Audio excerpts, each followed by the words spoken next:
우리의 소중한 성물 예수 그리스도라는 제목으로 하나님 말씀 전하겠습니다. 우리 앞뒤 자리에 계신 분들과 함께 인사 나눠볼까요? 잘 오셨습니다. 역시나 오늘도 얼굴이 좋아 보이네요. 뭐 좋은 거 드셨나 봐요. 점심에 뭐 드셨어요? 한 남자가 인터넷에서 글을 보았어요. 인터넷에서 글을 봤는데 너무 이제 마음에 감명 깊게 보았던 글이죠. 뭐라고 적혀 있었냐면, 첫 번째 사진 한 장 보여주실래요? 예. 인생에서 가장 소중한 것 세 가지는 뭐라고요? 황금, 소금, 지금. 예. 여기서 강조되는 건 뭐죠? 황금인가요? 소금인가요? 지금이라는 거죠. 황금, 소금만큼이나 지금 현재가 중요하다. 남자가 이 내용에 너무 감동을 받아서 곧바로 집에 있는 아내에게 문자로 보냈어요. 이 내용을 그대로 보냅니다. 인생에서 가장 소중한 것 세 가지는 황금, 소금, 지금. 그랬더니 곧바로 아내에게서 문자가 왔어요. 뭐라고 왔어요? 이렇게 왔어요. 나에게 가장 소중한 것 세 가지는 지금, 현금, 입금. 한 5분쯤 후에 남자가 다시 아내에게 문자를 보냅니다. 뭐라고 보냈을까요? 당신에게 미안한 것 세 가지는 지금, 쬐끔, 입금.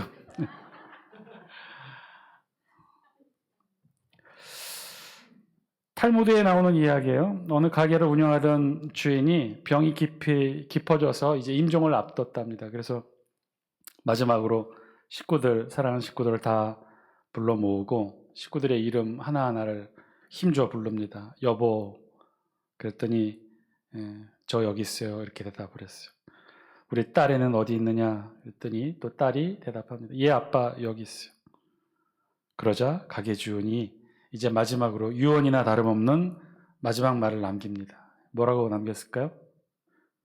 그러면 가게는 누가 보고 있단 말이냐. 유대인다운 유언이죠. 어느 여자가 바쁜 출근길에 운전하고 가다가 어떤 남자가 모는 차를 긁게 되었어요. 살짝 스치면서 접촉사고를 낸 거죠. 여인이 허겁지겁 차에서 내리고 질린 표정으로 상대방 차를 걱정스러운 눈빛으로 쳐다봅니다. 그러면서 상대방 차주에게 말합니다. 미안합니다. 제가 아직 운전에 서툴러서 다 변상해드릴게요. 보험 처리해드릴게요. 그렇게 말하고는 그 다음으로 막상 자신의 차를 보았는데 자신의 차도 많이 망가진 거예요. 눈물이 글썽이기 시작했어요. 왜냐하면 그 차는 바로 이틀 전에 남편과 3년 동안 모은 적금 깨어서 첫 차를 뽑은 그 차였기 때문에 이틀 만에 이렇게 망가뜨렸으니 남편이 생각나고 그래서 하염없이 눈물이 흘렀던 거죠. 그 옆에서 사고를 당했던 남자도 옆에서 보기에 안 됐다는 생각을 했지만 어쨌든 사고 처리를 해야 돼서 여자에게 보험을 들었다면 보험 처리하시라고 보험사 전화번호를 알려달라고 이렇게 얘기를 했어요. 그래서 여자는 필요한 서류를 찾기 위해 운전석 옆에 대시보드 함을 열었어요. 이틀 전에 남편이 이제 신신당부하면서 그렇게 말해줘서 알려준 거죠. 만약에 혹시 교통사고를 당하게 되면 여기에 봉투를 넣더니 여기에 보험사 연락처와 차량에 관한 서류들을 찾으라고. 그래서 해결하라고. 그래서 그 말이 생각나서 보조석에서 열고 그 봉투를 꺼냈는데 그 서류 봉투 보통 비닐로 되어 있잖아요. 그 서류 봉투 맨 앞에 메모 한 장이 굵은 펜으로 다음과 같은 글씨가 적혀 있었답니다. 여보, 만약 사고를 냈을 경우에 꼭 이거 한 가지만 기억해요. 내가 가장 소중하게 여기는 것은 자동차가 아니라 바로 당신이야. 야, 감동이죠? 제가 볼 때 이 남편은 이 쪽지 한 장으로 앞으로 평생 살면서 아내에게 짓게 되는 모든 죄를 다 용서받았을 것 같다는 생각을 하게 됩니다. 여러분들 어떠신가요? 여러분들에게 있어서 가장 소중한 것이 있다면 그것이 무엇인가요?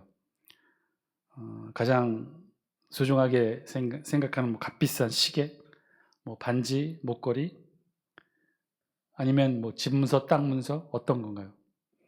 여러분도 혹시 남편이 가장 소중하신가요? 아내가 가장 소중하신가요? 자녀들이 아멘이 나왔어요. 예. 어느 분인지 내가 정확하게 모르는데 어디 쪽에서 야 그렇군요. 예. 행복한 가정이네요. 여러분들에게서 가장 소중한 것 어떤 건가요? 질문을 좀 바꾸어서 우리 신앙인들에게 있어서 그럼 가장 소중한 것이 있다면 그건 무엇일까요? 우리 신앙인들에 있어서 가장 소중한 것. 오늘 본문 말씀을 통해서 우리에게 신앙인들에게서 가장 소중히 여겨야 될 것이 무엇인지 말씀을 통해 같이 함께 찾아보고자 합니다. 오늘 말씀 우리 본문은요, 에스라서예요. 에스라의 시대적 배경은 BC 538년 바사왕 고레스 칙령으로부터 시작합니다. 그래서 우리 에스라서 1장 1절부터 4절까지는 이 바사왕, 페르시아 왕 고레스의 칙령 전문이 기록되어 있어요. 바사왕 고레스의 칙령으로부터 시작해서 BC 444년 느헤미야 주도의 3차 포로 귀환 직전까지, 그러니까 2차 포로 귀환까지만 그 내용을 다룹니다. 우리가 유다 역사를 통해 바벨론 침략을 받아서 유다 백성들이 바벨론 포로로 끌려가는데 한 번에 다 끌려간 게 아니라 그때도 1차, 2차, 3차에 걸쳐서 끌려가고요. 돌아오는 포로 귀환도 한 번에 다 몽땅 돌아온 게 아니라 1차, 2차, 3차 총 자그마치 100년에 걸쳐서 포로 귀환의 역사가 이루어집니다. 오늘 에스라서는 그 중에서 1차 포로, 2차 포로 귀환 때까지, 그러니까 3차 포로 직전까지를 다루고 있어요. 그러니까 굉장히 그 시대적 배경은 굉장히 넓죠. 그래서 우리가 에스라서와 함께 읽어야 될 포로 귀환의 역사는요, 에스라서 다음에 이어지는 느헤미야서예요. 그래서 에스라서와 느헤미야서를 읽으면 포로 귀환 이후 1차, 2차, 3차, 그리고 포로 귀환 이후 성전 재건 이후 이스라엘의 신앙의 역사들이 어떻게 개혁되었는지를 전체를 알 수 있는 게 바로 에스라서, 느헤미야서 성경입니다.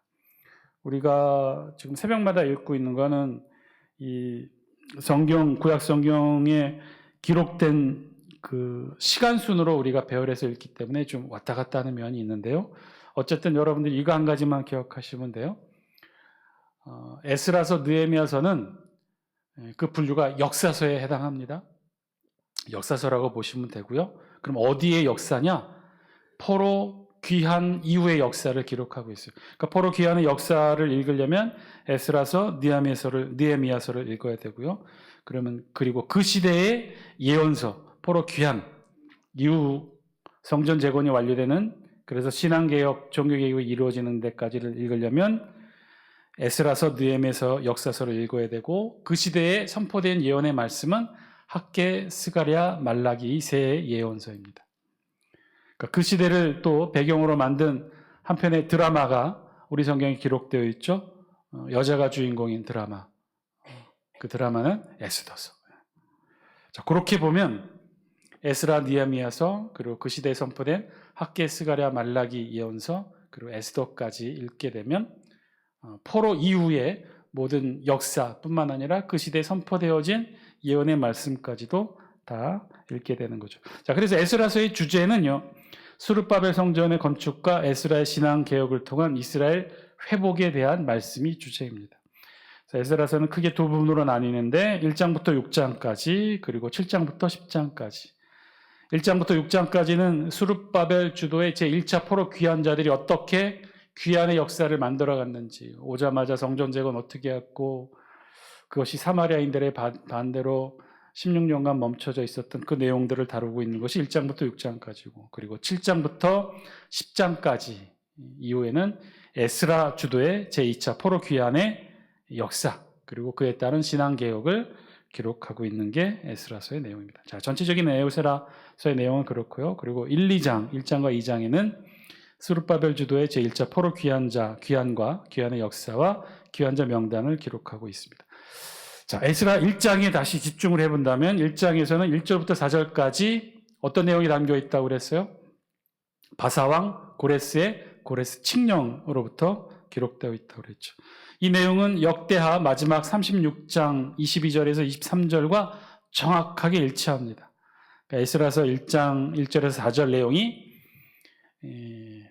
우리 역사서, 역대기서의 마지막 장의 내용과 일치한다는 건 에스라서와 느헤미야서가 역사서의 그 호흡을 같이 하고 있다는 내용이기도 하죠. 자, 어쨌든 에스라서 1장에서 1절에서 4절까지는 이 고레스 칙령이 기록되어 있어요. 그리고 4절 말씀은 이 역대기서에 없는 고레스 칙령의 몇 가지 추가적 명령이 포함되어 있어요. 사실 이 고레스 칙령은요, 이스라엘 백성들에게만 해당한 칙령은 아니었어요. 우리 다 함께, 우리 본문은 아니었지만 에스라서 1장 2절 말씀 우리 영상을 통해 같이 함께 읽습니다. 시작. 바사왕 고레스는 말하였노니 하늘의 하나님 여호와께서 세상 모든 나라를 내게 주셨고 나에게 명령하사 유다 예루살렘에 성전을 건축하라 하셨나니. 근데 사실은 이 고레스 칙령이 우리 성경에 기록된 것도 특별하고 너무나 이변이고 특이한 일이고, 그리고 고레스가 이런 칙령을 발표했다는 것조차도 사실은 매우 특별합니다. 그런데 결론부터 말씀을 드리면, 제가 너무 중간부터 훅하니 말씀을 드리는 건가요? 여러분들 같이 전이해가 있다고 생각해서 말씀을 드렸는데, 바사왕 고레스가 누구죠? 성경의 인물은 아닙니다. 역사적 인물이죠. 페르시아 제국을 세운 역사적 인물이에요. 성경의 인물이 아니에요. 하나님으로부터 하나님 신앙이 있다거나 하나님으로부터 신앙 교육으로 훈련받은 사람도 아니에요. 유대인도 당연히 아니고 이방인이에요. 이방인 중에 이방인. 그런데 그 이방인이 바벨론 제국을 무너뜨리고 페르시아 제국을 세우면서 첫 번째 자신이 세운 대제국, 바벨론 제국을 무너뜨리고 자신이 세운 대제국에 선포했던 첫 번째 칙령, 명령이 뭐였냐면 2절에 있는 말씀. 하늘의 하나님 여호와께서 세상 모든 나라를 내게 주셨고 나에게 명령하사 유다 예루살렘에 성전을 건축하라 하셨나니. 그러니까 이게 이상하다는 거죠. 특별하다는 거죠. 하나님의 섭리가 아니면, 다니엘을 통한 하나님의 섭리가 아니면 도저히 있을 수 없는 일. 왜냐하면 고레스라는 사람은 하나님을 알지도 못했고 하나님에 대한 어떤 신앙 교육을 받아본 사람도 아닌데, 그런데 이런 칙령을 내렸다는 거예요. 그래서 사실은 여기에 대한 조금 해석이 필요한데, 이 칙령은, 고레스가 이 칙령을 제국 전체에 선포했을 거 아닙니까? 그러면 제국 전체에는 여러 나라가 있잖아요. 이 제국에 속한 여러 나라, 유대 땅도 있고 뭐 주변에 다른 나라들도 많이 있을 터이고, 근데 다 언어가 틀리고 역사와 내용이 틀리지 않겠습니까? 근데 이 칙령을 하나의 언어와 하나의 역사로 기술된 내용으로 선포하면 다른 나라 사람들은 못 알아들을 거 아니에요. 이해하지 못할 거 아니에요. 그러니까 이 제국 고레스 왕의 칙령은 여러 나라 말로 여러 나라의 역사적 내용을 포함하여 선포됐다는 거예요. 그래서 오늘 우리 본문에 기록된 이 고레스의 칙령은 제국 안에 있는 여러 나라 중에 어디? 유대 땅, 유다 백성들에게 해당하는 언어와 역사 이해로 선포된 거죠. 이 말의 의미는 달리 표현하면 다른 나라에는 다른 언어로 다른 역사적 맥락에서 선포되었겠죠. 그래서 하나님께서 세상 모든 나라를 내게 주셨고 나에게 명령하사 유다 예루살렘에 성전을 건축하라 하셨나니, 이 말이 다른 나라에는 다른 나라 신과 다른 나라 성전, 종교에 대한 자유를 선언하는 그런 목적이었다는 거예요. 그래서 고레스의 이 칙령은 관용을 포함한 관용 정치, 관용 정책을 선포하는 그런 칙령이었어요. 그래서 각 나라의 일정한 자치와 종교적 자유를 선언하는 그런 선포의 내용이었습니다. 왜냐하면 그 전의 제국, 바벨론 제국이 이걸 억눌렀기 때문에 각 나라를 무시하고 다 포로로 끌고 왔어요. 그 나라의 신도 다, 신에게 사용된 어떤 우상이라든지 성전 기물들도 다 뺏어오고 그 포로들을 다 끌고 오는 중앙 집권화 정책을 폈어요. 그래서 이 바벨론 제국을 무너뜨린 고레스 제국이 펼친 정책은 관용 정책이다. 그것을 드러내는 게 고레스 칙령이었다. 어쨌든 그런 내용이에요. 그래서 하여튼 각 나라의 종교적 자유와 정치적 자유를 선언하는 그런 선포가 담긴 게 이 고레스 칙령. 그래서 역사적으로 봐도 고레스는 위대한 왕이에요. 이런 제국의 왕이 없었던 거죠. 특별했던 거죠. 자, 어쨌든 그래서 이 고레스 칙령으로 유대 민족은 아직도 아주 공교롭게도 예레미야가 예언한 70년 바벨론 포로의 기간을 끝내고 고국 땅으로 돌아가게 됐어요. 그래서 포로에게 자유를 주었던 거죠. 자, 바사왕 고레스의 이 관용 정책으로 이스라엘 남유다의 포로로 끌려왔던 백성들은 그래서 다시 고국으로 돌아갈 수 있게 되었어요. 고국으로 돌아갈 수 있을 뿐만 아니라 이 고레스의 관용 정책으로 성전을 재건할 수도 있었던 거죠. 재정적 도움까지도 받게 됩니다. 실제로 고레스 칙령이 내려지고 정확히 1년 뒤에 첫 1차 포로 귀환이 이루어지게 돼요. 그러니까 고레스 칙령이 내려지고 바로 다음날 짐 싸서 유대로 포로들이 돌아간 것이 아니라 어떻게 해요? 1년이라는 시간을 준비의 시간으로 가지게 되었던 거죠. 왜 1년이라는 준비의 시간이 필요했을까요? 준비에는 정확하게 두 가지가 포함되어 있는데 첫 번째 준비는 그래도 유대 백성이 지금 바벨론에 끌려와서 몇 년을 산 거예요? 몇 년을 산 거예요?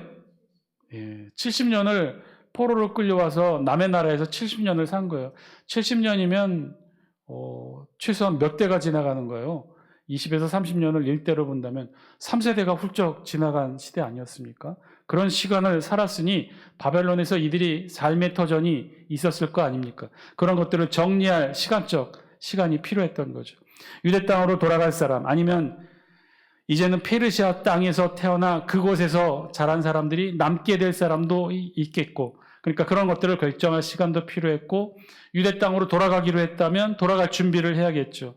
집도 팔아야 되고 살림살이도 정리해야 되고 그래서 두 번째 준비는 그렇게 바벨론에서 삶을 정리하고 그리고 동시에 유대 땅으로 돌아가게 될 텐데 거기서 빈손으로 시작할 수 없으니 성전 재건과 성읍 재건에 필요한 재정적 준비를 마련하기 위한 1년이 필요했던 거예요.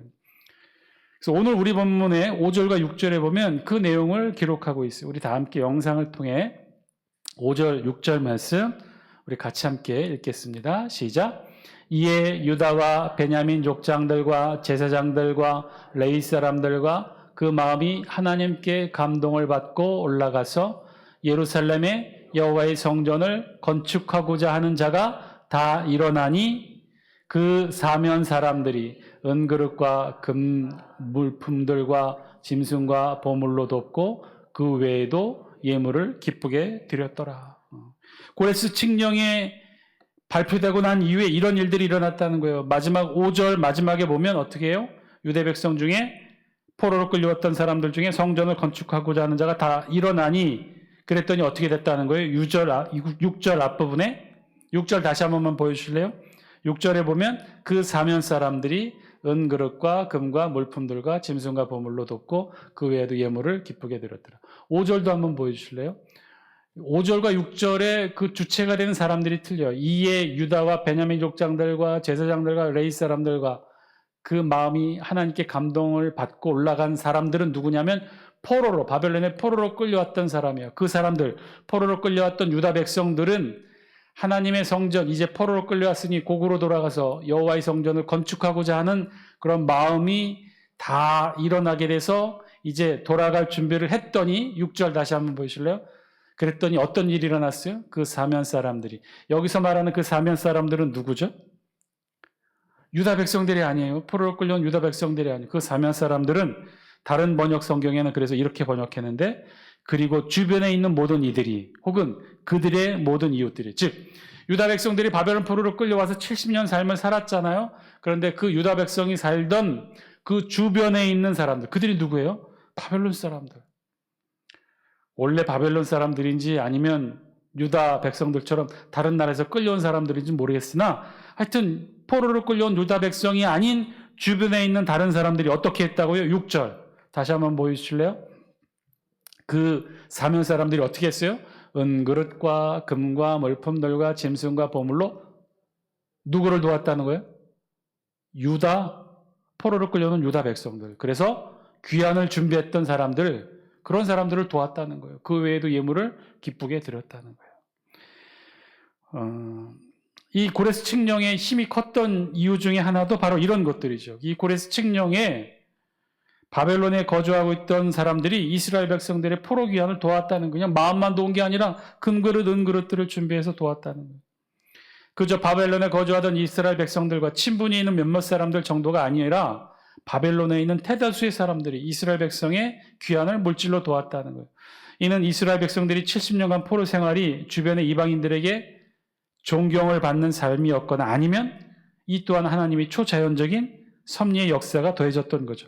그렇게 되기는 사실 쉽지 않은 일들이었는데 이런 일들이 일어났다는 거예요. 그렇게 해서 포로 이스라엘 백성들이 예루살렘으로 귀국하면서 손에 들고 간 성물들을 우리 성경은 9절부터 아주 자세하게 기록합니다. 그래서 결국은 11절에 보면 그 성물의 총 개수가 몇 점이라고 하냐면 5,400여 점이 된다고 했어요.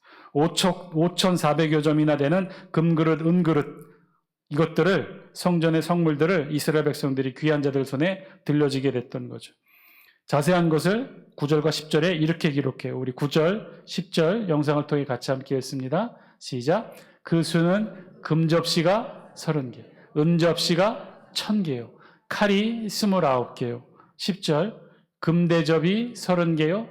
그보다 못한 은대접이 410개요. 그 밖에 그릇이 1000개이니. 이건 굉장한 숫자죠. 9절부터 기록되는 물품의 목록은요, 고레스의 재무관 미드레닷을 통하여 세스바살에게 전달된 물품의 목록과 수량을 다 기록한 내용들이에요. 그것들을 종류별로 보면 9절에 금접시, 음접시, 칼이 있고요. 10절에 보면 금대접, 음대접, 그 밖에 그릇들이 있다고 그랬어요. 금접시, 은접시, 금대접, 은대접. 그런데 조금 이상하게 들리죠. 왜냐하면 지금도 그렇지만 이런 그릇들 어때요? 우리 집에서 일상에서 사용하고 있나요? 옛날, 아주 옛날 궁중이나 부잣집에서 은그릇, 은수저, 은젓가락 정도는 우리도 사용하기도 했죠. 왜냐하면 은이 동물질에 색반응을 한다고 해서 그래서 은수저, 은식기는 은식기 정도는 구비하고는 있으나 뭐 금수저, 은수저가 아니라 금대접, 은대접, 금그릇, 은그릇 이거 보편적이지 않아요. 보통의 집에서 사용하는 그릇은 아니죠. 그러면 이런 것들을 다 어디에서 사용하는 것일까요? 어떤 목적으로 이들이 이런 것들을 준비했던 것일까요? 이거는요, 일반 가정에서 사용하는 물건들이 아니었어요. 성전에서 사용하던 성전 기명이었어요.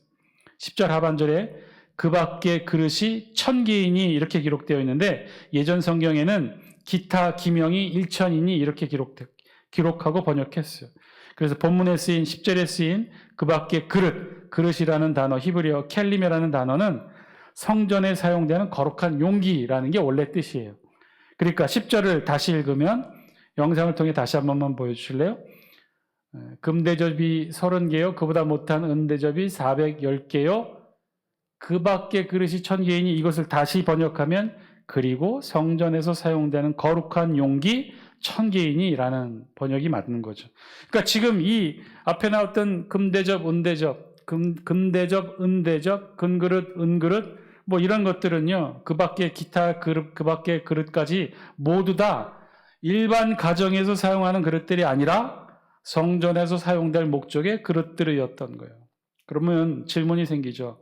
이 구절의 칼은 도대체 어떤 목적으로 쓰이기 위해 어떤 목적으로 성전에서 쓰이기에 이 칼도 이 귀한 자들의 물품 목록에 들려 있을까요? 칼은 어떤 데 쓰는 거죠? 제사장이 성전에서 재물 잡을 때 쓰는 칼. 그러니까 이 한마디로 지금 다 모여진 이 그릇들은요, 일반 가정에서 사용되는 그릇들이 아니라 다 성전 기명용 특별한 그릇들이었어요. 그런 특별한 그릇들을 지금 이스라엘 백성들이 고국으로 귀환하면서 주변의 모든 바벨론의 이방인들이 지금 함께 모아서 전달했다는 거예요. 그러면 이 그릇들을 이들을 어떻게 준비한 것일까요? 원래 바벨론의 예루살렘 성전을 무너뜨리면서 훔쳐간 성전 기명들이 있었죠. 그것들이었을까요? 물론 그것들 일부도 있었겠지만 그것들이 전부가 아닌 것이 바벨론 궁중 창고에 보관해 있었던 예루살렘 성전에서 뺏어온 성전 기명들을 이 다니엘서 5장에 보니까 이 바벨론에서 어떻게 취급했어요? 그것들을 꺼내서 어떻게 했어요? 술 따라 먹었잖아요. 바벨론의 벨사살 왕이 그거 꺼내서 술 따라 먹다가 어떻게 했어요? 갑자기 커다란 손이 나타나 메네메네 데겔 우바르신이라고 글씨를 쓰면서 하나님께서 바벨론 제국을 그날 밤 무너뜨리셨죠. 전쟁을 통해 바벨론 왕궁에 있었던 다른 보물들과 함께 사실 성전의 기명들은요, 상당수 이 과정에서 바벨론 제국에서 페르시아 제국으로 넘어가는 이 과정에서 상당수는 약탈되고 없어졌어요. 그때 사라진 대표적인 성전의 기명 중에 하나가 언약궤예요. 언약궤. 언약궤는 이때 사라진 채 이스라엘 역사에서 잠치를 감추게 됩니다. 그 어떤 기록에도 포로기 이후에는 언약궤가 등장하지 않아요. 자, 그러면 지금 이 그릇들, 일반 가정에서 쓰일 것들이 아닌 이 성전 기명용 그릇들을 도대체 이들은 어떻게 마련하게 된 것일까요? 그리고 누가 어떻게 마련한 것일까요? 그 개수도요, 11절에 보니까 몇 개 정도가 아니에요. 11절 우리 같이 한번 읽습니다. 시작. 금, 은 그릇이 모두 5,400개라. 사로잡힌 자를 바벨론에서 예루살렘으로 데리고 갈 때 세스바살이 그 그릇들을 다 가지고 갔더라. 총 몇 개라고요? 5,400점이에요. 5,400점. 금그릇, 은그릇, 금대접, 은대접, 이 성전 기명용 그릇들이 5,400개나 됐다는 거예요. 그런데 좀 이상하죠? 왜냐하면 앞에서 기록했던 그 기록계 숫자들, 금그릇, 은그릇, 금대접, 은대접의 숫자들, 거기에 숫자를 다 더하면 몇 개가 되냐면요, 대략 한 2,499개, 한 2,500개 정도가 된대요. 그러면 11절에 5,400점이 되려면 얼마가 모자라는 거예요? 대략 한 3,000 여기 숫자 정도가 비잖아요. 9절, 10절을 통해 모아진 그 그릇 개수는요, 2,500개예요. 아마도 이것들은 7절, 8절에 기록된 그릇들일 거예요. 우리 7절, 8절 영상을 통해 같이 한번 읽습니다. 시작. 고레스 왕이 또 여호와의 성전 그릇들을 꺼내니 옛적에 느부갓네살이 예루살렘에서 옮겨다가 자기 신들의 신당에 두었던 것이라. 바사왕 고레스가 창고지기 미드르다에게 명령하여 그 그릇들을 꺼내어 세워서 유다 총독 세스바살에게 넘겨주니, 아까도 말씀드렸다시피 바벨론 제국이 멸망하고 페르시아 제국이 그 제국을 멸망시키면서 바벨론 제국이 가져왔던, 훔쳐왔던 예루살렘의 성전 기물들, 그런데 그게 전부가 아니라고 그랬죠. 벨사살 왕이 그것을 꺼내다가 술 따라 마시고 또 그날 밤에 바벨론이 함락되면서 상당수가 사라져 있는데, 그래도 남겨진 것들의 일부, 그 일부를 성전 기명을 꺼내서 세스바살에게 전해줬는데 그 개수가 총 몇 개라는 거예요? 9절과 10절 더해봤더니 2,500개라는 거예요. 원래는 훨씬 더 많았겠지만 상당수 소실되고. 그러면 11절에 그런데 5,400개는 그럼 어떻게 생긴 거예요? 여기서 비어있는 3,000개의 성전 기명은 어떻게 마련된 것일까요? 이 중에서 5,400개 중에 2,500개는 아마 지금 고레스가 파악한 남겨진 바벨론 제국이 빼앗아온 성전 기명들일 거예요. 한 2,500개 정도는 됐다는 모양이죠. 그런데 나머지 비어있는 3,000개의 이 성전 기명들은 어떻게 모아진 것일까요? 이것들은 앞에서 말한 것처럼 유다 백성들이 준비하고 주변에 있던 이 이방인들이 같이 함께 도와주어서 준비해 왔던 것들이죠. 그것들이 바로 3,000개 성전 기명을 이룬 거예요. 그러니까 유다 백성들도 70년간 바벨론 포로 생활하면서 그냥 보낸 게 아니라 준비했던 거죠. 일상생활에서 금대접, 은대접, 금그릇, 은그릇 쓰려고 준비한 게 아니라 이들은 철저히 준비했던 거예요. 언제요? 언젠가는 고국으로 돌아가게 될 터인데, 예레미야 예언처럼 70년 바벨론 포로 생활이 끝나면 언젠가는 고국으로 돌아갈 터인데, 그때가 되면 무너진 성벽과 함께 무너진 성전을 재건하게 될 텐데, 그때를 생각하며 이스라엘 백성들 각자가 어떻게 했어요? 성전에 쓰일 기명들을, 금그릇, 은그릇, 금대접, 은대접을 준비했던 거예요. 사실은 힘겹고 어려운 타향살이 포로지에서 생활이었지만 이들이 한 푼 두 푼 모아서 금그릇, 은그릇을 준비했던 거죠. 그리고 마지막에는 하나님께서 고레스를 통해 그 사면의 사람들의 마음을 감동시켜서 그 사람들의 재정적 도움을 받게 했던 거죠.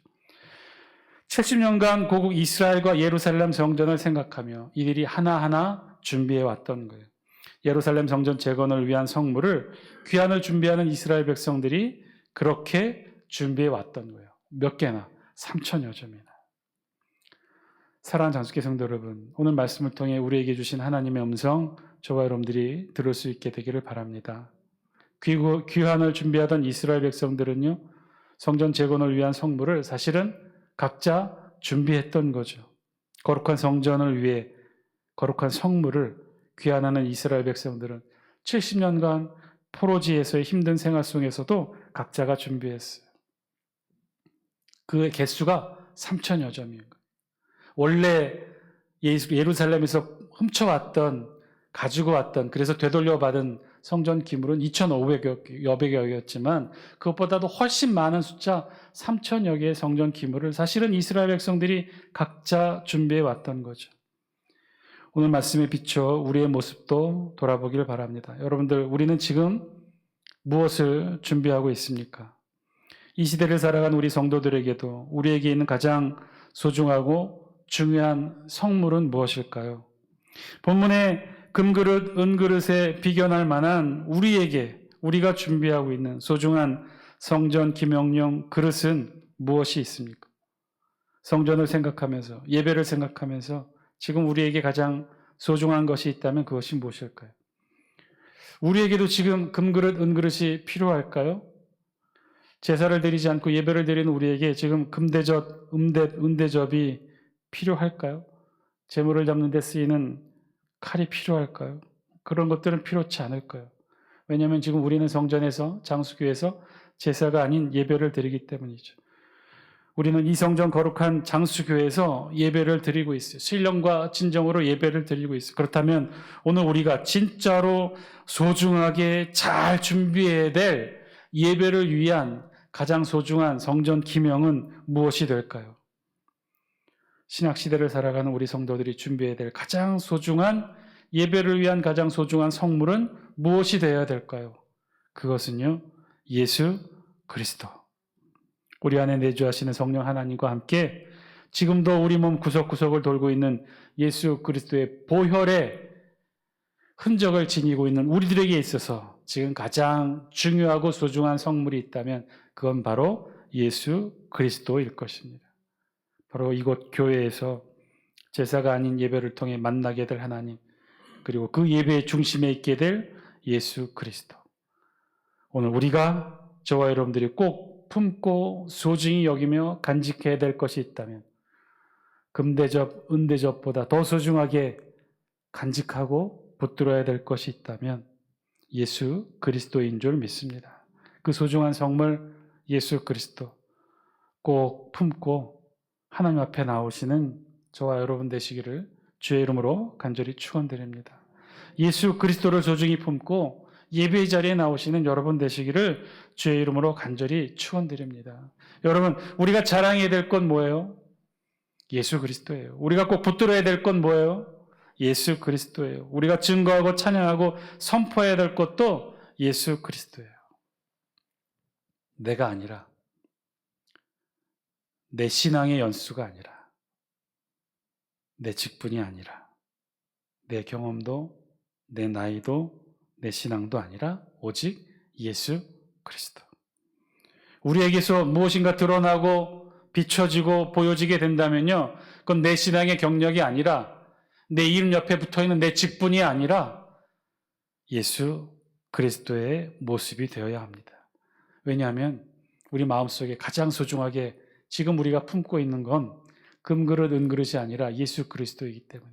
여러분, 우리 그리스도인들이 가장 소중하게 품고 있는 것 예수 그리스도라면 우리 그리스도인들의 모습 가운데 얼굴 표정에 무엇이 드러나야 돼요? 예수 그리스도의 사랑의 표정이 드러나야 되지 않겠습니까? 우리 그리스도인들의 손에는 예수 그리스도의 사랑의 따스함의 온기가 있어야 되지 않겠습니까? 우리의 그리스도인들의 심장에는 예수 그리스도를 사랑하는 그 헌신의 심장 박동이 뛰어야 되지 않겠습니까? 웃음과 미소가 있어야 되고요. 사랑이 있어야 됩니다. 우리 좌우에 계신 분들, 우리 옆에 계신 분들 얼굴 한번 쳐다보실래요? 얼굴에 예수 그리스도의 미소가 있으신지. 미소 없이 또 인상만 팍 쓰고 계신 분은 없는지. 왜 그런지 모르겠어요. 교회 생활 오래 하신 분일수록, 오래되신 분일수록 죄송합니다. 우리 교회가 아니라 딴 교회 얘기입니다. 교회 생활 오래 하신 우리 집사님, 권사님, 특별히 우리 장로님들, 우리 교회 얘기는 아니에요. 네, 다른 교회 얘기인데 왜 이렇게 인상들이 점점 어두워지는지. 교회만 오면 이마에 줄세개 긋고 인상 팍 쓰고 막 이것저것 지적하고 주보에 오타 났다고 얘기하고 좀 웃었으면 좋겠어요. 그게 우리 안에 가장 소중한 것, 금그릇, 은그릇, 시계, 집문서, 땅문서가 아니라 그것보다 소중한 예수 그리스도를 우리가 소중히 여기는 사람들이 드러내야 될 표정이 딱딱함과 어두움과 화려한 표정은 아니잖아요. 예수 그리스도의 사랑의 표정으로 더 밝게 웃고 인자하고 온화한 모습으로 그런 미소로 더 밝게 웃어야 되는 것 아니겠습니까? 그게 우리가 가장 소중히 예수 그리스도를 여긴다는 말이 정말 참말이고 그 말대로 살아온 우리의 삶의 흔적이 우리 얼굴 표정으로 드러나야 되는 것 아닌가요? 웃으시기 바랍니다. 미소를 잃지 않으시기 바랍니다. 자꾸 단점과 잘못된 점 보지 마시고 잘하는 점 보시고 장점 보시고 자꾸 격려하고 웃어주시고 그렇게 해도 모자르지 않나요? 시간이 없지 않습니까? 얼마 없어요. 주변에 보시면 그렇게 정정하신 분들도요. 한 해 뒤에 나이 들면 다들 힘들어 하시더라고요. 그러다가 우리 아는 그 시간의 순서대로 가는 거 아닙니까? 우리 다 이제 알잖아요. 우리 어떻게 인생 마감할지 다 알잖아요. 뽀빠이처럼 하루 매일 아침같이 팔굽혀펴기 100개 하다가 그렇게 인생 마감하지 않을 거 아니잖아요. 다 조금 있으면 하나둘 병 생겨서 그렇게 요양병원까지 가게 되는 우리의 시간 얼마 남지 않았어요.